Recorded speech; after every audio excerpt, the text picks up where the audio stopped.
எல்லோருக்கும் வணக்கம். இன்னைக்கு நம்ம ஒரு குட்டியா மினி விளாக் பார்க்கலாமா? என்ன அப்படின்னா ஃப்ரெண்ட்ஸ் அண்ட் ஃபேமிலி கூட சேர்ந்து நாங்கள் எல்லாரும் வைகடாம் போயிருந்தோம். செம்ம ஃபன்னாக இருந்துச்சு.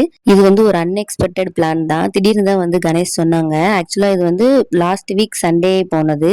நான் இப்போ தான் வந்து அப்லோட் பண்ணுறேன். திடீர்னு வந்து சொன்னாங்க, இந்த மாதிரி நம்ம ஃப்ரெண்ட்ஸ்லாம் சேர்ந்து நம்ம வைகடாம் போகலாம் அப்படின்னு சொல்லி சொன்னாங்க.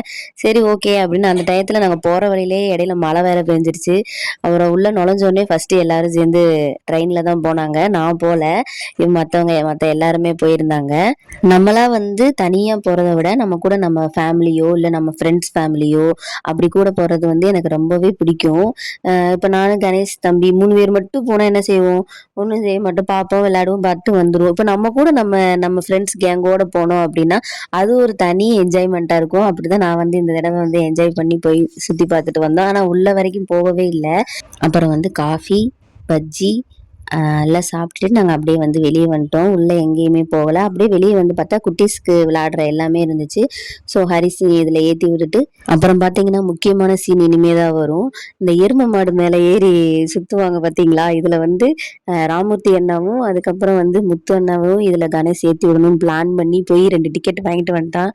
ஆனால் அவங்கெல்லாம் கணேஷை ஏற்றி விடணும்னு நினச்சாங்க. கணேஷ் கடைசி வரை சட்ட காரணம் சொல்லி ஏறவே இல்லை.